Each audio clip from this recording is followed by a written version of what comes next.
Hey, good day everyone, it's Duncan from Overland Journals. Today's video is about GPS coordinates, how to insert GPS coordinates into your Hema Maps, and a brief tutorial on how GPS coordinates work.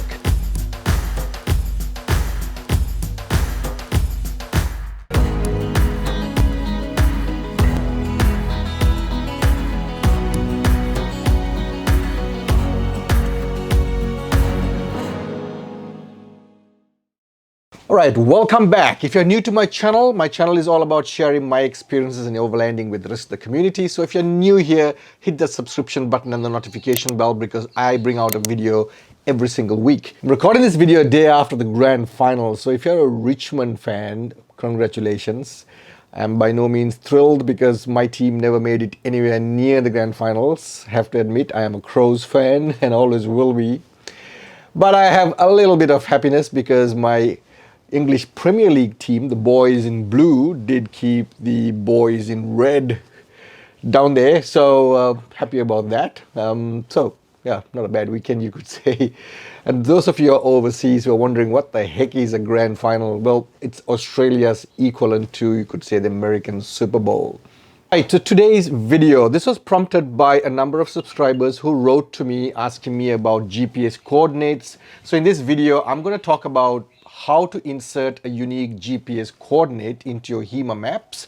So perhaps you're about to get off on a trip and a friend of yours has given you the coordinate to a particular point of interest, and all you have is the coordinate. How do you get that coordinate into your Hema Maps, and then how do you get there? Now, before getting into that tutorial, which I'll do a demo on my handheld device, so this one here, which I always use, I'll give you a brief tutorial, you could say, on GPS coordinates and what they're all about, because that was another question that was asked from me by another subscriber. I'm going to keep this as very simple and basic as possible without using too many technical jargon, because at the end of the day, for those of you who don't know, it's to try and understand. So what is the GPS coordinate? Well, first of all, how do you pinpoint a particular location down to the the accuracy of less than a meter anywhere on the globe, whether it's in the sea or on land? It doesn't matter. How do you do that? So in simple terms, what they have done is pretty much taken the entire planet, all the continents, or an entire planet, taken all that and then laid, if you can picture this in your mind, laid a graph paper on it. So the graph paper, you get the little boxes, the crosses and so on. So you've got lines going across and lines going vertical, and then where they intersect, that's the point where you want to try and get to, or you could say the coordinate point. So picture that in your mind. So it's let's say you take the globe, you flatten it out, so turn it into a flat earth, if you believe in that, right? Turn it into a flat earth and then lay a graph paper on it. And then so the graph paper which is laid over, that's how you work out your GPS coordinates. Now, having said that, so you get the vertical lines, as I said, and the horizontal lines. Now, the vertical lines are known as longitudinal lines, and the horizontal lines are known as the latitudinal lines. Now, in the longitudinal lines, the central line from which all the other lines are developed, if I could call it that, is known as the mean meridian. And the central line that is going across the horizontal line, or the central latitudinal line, is known as the equator, which we all know.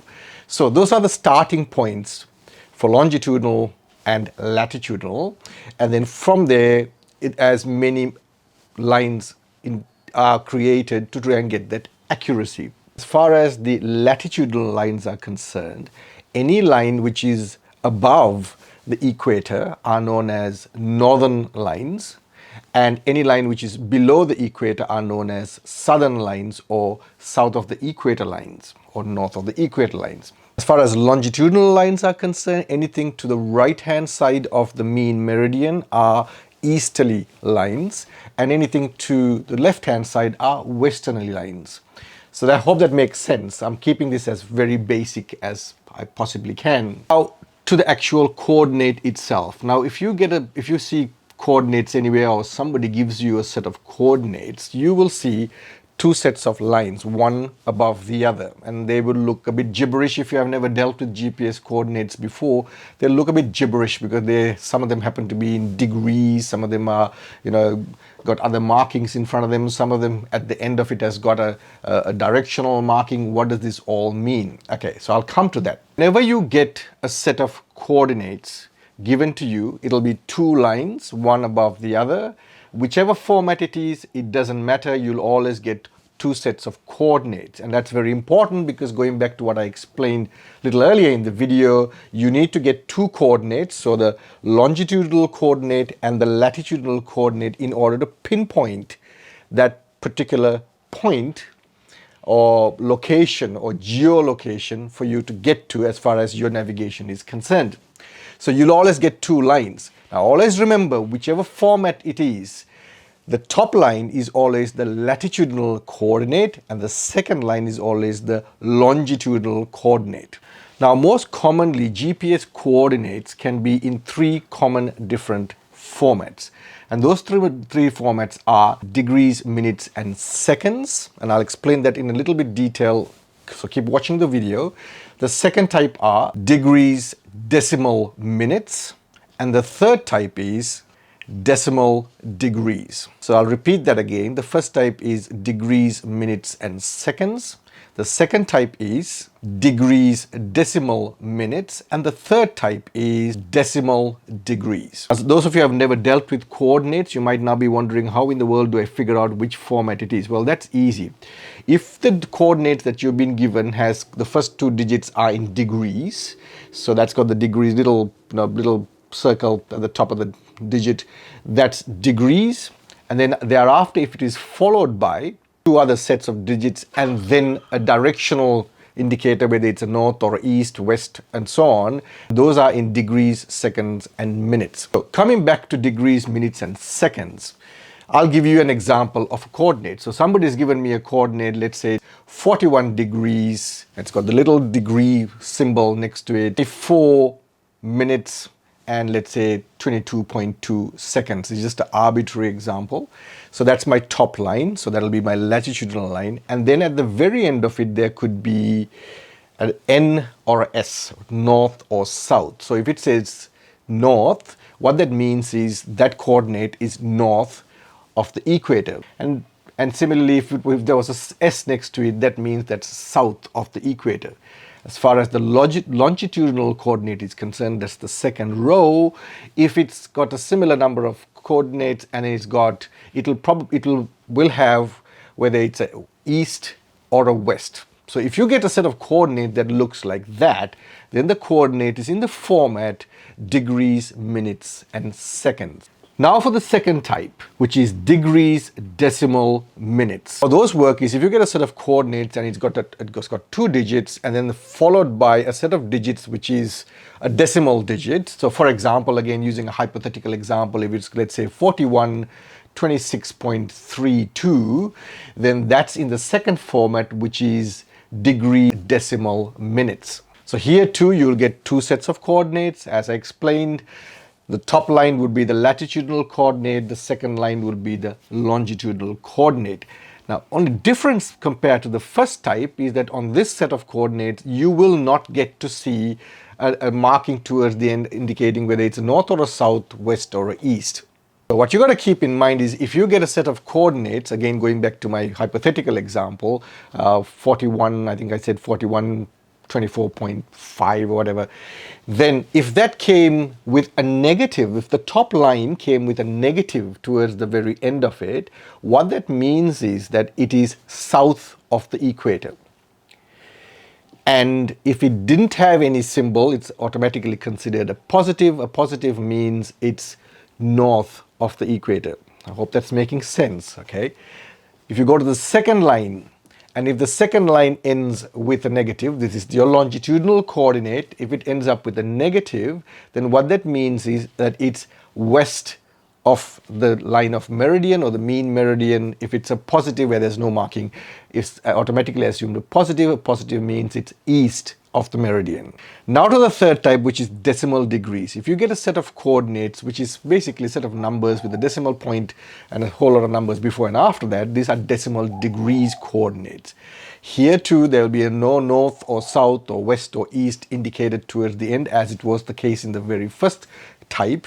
All it'll do is it'll have a negative or a positive. So again, with the first line, which is the latitudinal line, if there is a negative, it'll be south of the equator. If it is positive, where there's no marking at all, which is considered by default considered positive, it is north of the equator. Similarly with the longitudinal line, if it's got a negative, it is west of the meridian. And if it's got a positive, which is by default no marking at all, then it's a positive, which means it's east of the meridian. In the case of Australia, as far as the latitudinal lines are concerned, because we are south of the equator, whatever coordinates we get given in whatever format will be either indicated, the latitudinal coordinates will be indicated as S for south, meaning south of the equator, or if it is one of the other two types of formats, it'll be in negative. That's because we are south of the equator. And as far as our longitudinal coordinates are concerned, because we are onto the east of the meridian, it'll always be a positive as far as the final indicator is concerned or the symbol is concerned. Or if you're using the very first type of coordinate, then it'll be indicated as east. So it'll be quite common if you're here in Australia and someone gives you a set of coordinates to anywhere in this country and you want to punch that into your GPS, it'll be very common to get the first row of coordinates, which is your latitudinal coordinates, to be negative, the negative symbol towards the end of your set of coordinates. And then your second set of coordinates, which is your longitudinal coordinates, will be positive, with no marking towards the very end of those digits, because as I said earlier, by default, if it is positive, there will be no symbol at all. I hope this all makes sense. Now to give you a demo of how to get a coordinate or a waypoint with coordinates into your Hema Maps. So let's assume you're about to set off on a trip, you're doing a trip planning, and somebody who's already been up that way towards where you're going, they give you a set of coordinates and say, hey mate, there's a really cool place you need to go and check out. Here's the GPS coordinates. What do? If you've watched my previous Hema tutorials, you would have known that I always talk about how during pre-trip planning stage, I go onto my Hema Cloud account and I set up my route, and then thereafter I get that synced to my device. And then once I'm on the road, I follow that synced route. But one of the problems I've come across, and I don't know why this is, maybe it's because it's the free Hema Cloud account. I have tried to figure this out. And if some of you who are watching has a solution to this, please do share. I cannot go in and change or put in my own set of coordinates into Hema Cloud. Why this is, I don't know. Like I said, if some of you watching has a solution to this, please do share.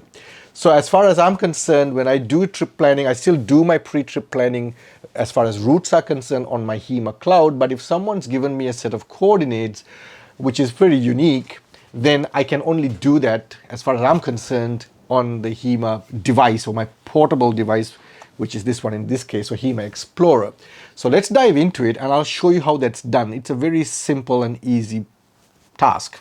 Okay, so diving into my device, I'm going to give you an on-screen demo of how this is done, and I'm going to break it into two parts, because the question that came from one of my subscribers was how do I put in a GPS coordinate that's given to me by someone as a waypoint? So that's the first demo I'm going to do. The second demo he wanted to know was if he's already got a pre-planned route, but now he's got this GPS coordinate which one of his mates gave him, how do I get that in there and make it as part of that predetermined route? So it's two parts, so keep watching this video. And by the way, at the end of this video, if you enjoyed it, if you found it useful, please give it a thumbs up. And if you've got any questions or comments or even your own suggestions and experiences on GPSs and so on, do leave them in the comments below, because I love to learn as well from everybody else. Okay, so here I am in my mobile device. That's the tablet that I've always been using, and I've done a couple of tutorials on. If you missed those, go check them out in the playlist under navigation. Okay, so I want to drop a waypoint and give my own set of coordinates using my example I've got from a friend. So all I do is go to the top right hand corner of my screen and tap on the little icon which looks like a flag. That's to put a flag or put a waypoint. So click on that, and it'll ask me whether I want to create a waypoint here or just create a waypoint. Those are the options I get. So when you say create a waypoint here, so if I wanted to create a waypoint exactly where I am at this very moment, then it'll drop a waypoint to exactly where I am. However, if I want to drop a waypoint to somewhere else, which I will eventually get to, then we can say create a waypoint and then drag that across to that point. So for this example where I'm going to go in and change the GPS coordinates to what I've been given by my mate, then it doesn't really matter. So I'm going to click on create waypoint, and there you go. You will get to see the waypoint has just been dropped.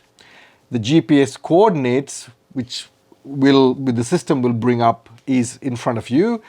So it'll give you the latitudinal coordinate, which is negative, as I explained, negative meaning we are south of the equator, and the longitudinal will be positive. It doesn't have any marking in front or behind it to indicate whether it's a positive or negative, so by default it's positive. Now, if you want to change these coordinates, it's a very simple process. It's like doing a text message. Go and tap on that coordinate, and then using your keyboard you can change it to whatever you want. So, I'm just going to change this arbitrarily, so say 25.3679, if there is such a coordinate, right? There you go.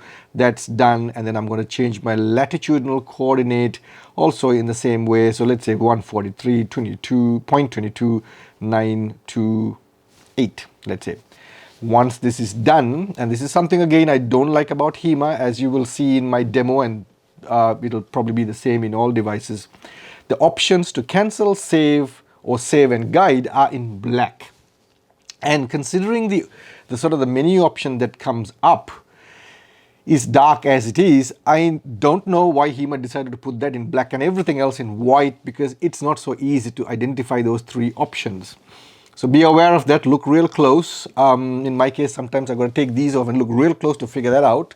So yeah, why Hema did you do that? I don't know. So you could hit save or save and guide. Now I explain the difference to you. So save, that's pretty obvious.